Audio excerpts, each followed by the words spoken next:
पिछली बातचीत को आगे बढ़ाने से पहले थोड़ा सा रिकैप जरूरी है। पिछले वीडियो में हमने वामाचार की बात की थी, उस अवस्था की जहां इंसान अपने भीतर के अंधेरे से भागना बंद करता है, जहां वो ये स्वीकार करता है कि उसके भीतर सिर्फ अच्छाई नहीं बल्कि इच्छा, क्रोध, ईर्ष्या, सत्ता की चाह और कई विरोधाभासी पड़ते भी हैं। हमने देखा कि वामाचार का मतलब उच्छृंखलता नहीं है बल्कि शैडो को चेतना में लाना है, और यह भी समझा कि अगर जागरूकता ना हो तो यही स्टेज पतन बन सकती है। आज हम उस स्तर की बात करेंगे जहां यह संघर्ष भी धीरे धीरे शांत होने लगता है। आज का विषय है छठा आचार, सिद्धांताचार, जिसे कई जगह अघोराचार या योगाचार भी कहा गया है। यह स्टेज बाहर से देखने में बहुत साधारण लग सकती है, लेकिन भीतर से ये सबसे गहरी उलटफेर होती है। अगर अब तक की यात्रा को एक लाइन में देखें तो वेदाचार में कॉन्फ्लिक्ट था नियमों से, वैष्णवाचार में कॉन्फ्लिक्ट था रिश्तों से, शैवाचार में कॉन्फ्लिक्ट था मन से, दक्षिणाचार में कॉन्फ्लिक्ट था इम्पल्सिस से, वामाचार में कॉन्फ्लिक्ट था शैडो से। लेकिन सिद्धांताचार में कॉन्फ्लिक्ट ही डिसॉल्व होने लगता है। यह बहुत सटल शिफ्ट है। सिद्धांताचार का मन अब ये नहीं कहता कि ये सही है, ये गलत है। ये भी नहीं कहता कि ये मेरा उजाला है, ये मेरा अंधेरा है। ये कहता है कि जो है वही है। साइकोलॉजी की भाषा में कहें तो ये स्टेज है नॉन डुअल इंटीग्रेशन। अब मैं आपको इसे एक कहानी से समझाता हूं। एक व्यक्ति है, उसने अपने भीतर के डर देख लिए हैं, अपनी इच्छाएं पहचान ली हैं, अपनी चालाकियां, अपने मास्क्स, अपने कॉन्ट्रडिक्शंस सब देख लिए हैं। अब वो खुद से भागता नहीं, लेकिन वो खुद में उलझा भी नहीं। अगर गुस्सा आता है तो वो गुस्से से लड़ता नहीं। वो ये भी नहीं कहता कि मुझे गुस्सा नहीं आना चाहिए। वो बस देखता है, गुस्सा आया और चला गया। अगर इच्छा उठती है तो वो उसे पाप नहीं मानता और ना ही तुरंत ओबे करता है। वो जानता है कि ये एक मूवमेंट है जो उठेगी और गिरेगी।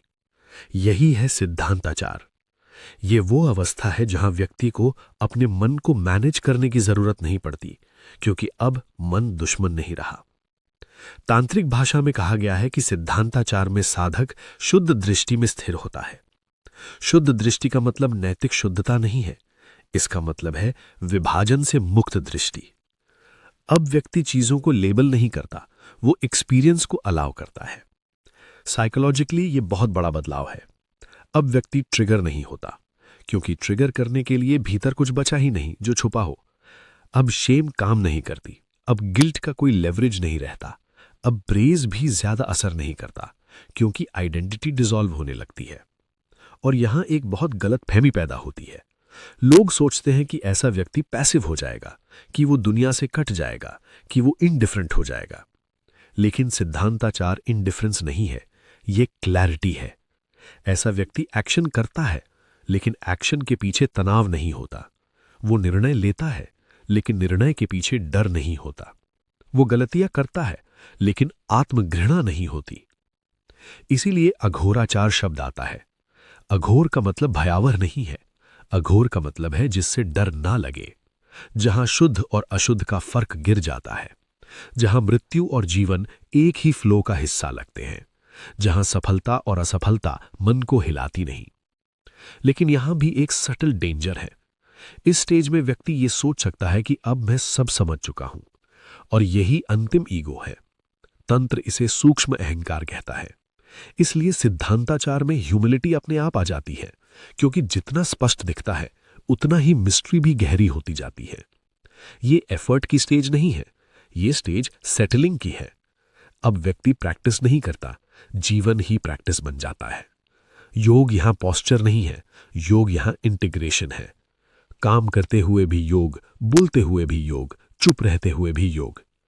और यहीं से एक बहुत सुंदर चीज घटती है। व्यक्ति साधारण हो जाता है। कोई अलग पहचान नहीं, कोई विशेष दावा नहीं, कोई स्पिरिचुअल प्रदर्शन नहीं, बस एक गहरी सहजता। और यहीं से अंतिम आचार की ओर यात्रा होती है, कौलाचार, जहां जीवन और साधना अलग नहीं रहते, जहां संसार और मुक्ति टकराते नहीं, जहां व्यक्ति भीतर से मुक्त होकर पूरी तरह संसार में जीता है।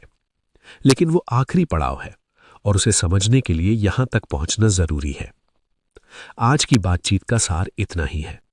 सिद्धांताचार वो अवस्था है जहां मन शांत इसलिए नहीं है क्योंकि उसे दबाया गया है, बल्कि इसलिए क्योंकि उससे लड़ना बंद हो गया है। अगर आपको लग रहा है कि अब आपके भीतर ज्यादा स्पष्टता है, कम ड्रामा है, कम इनर कॉन्फ्लिक्ट है और जिंदगी थोड़ी सरल लगने लगी है, तो संभव है कि आप सिद्धांताचार की मनोवैज्ञानिक अवस्था को छू रहे हैं, और ये एक बहुत गहरी स्थिरता का संकेत है।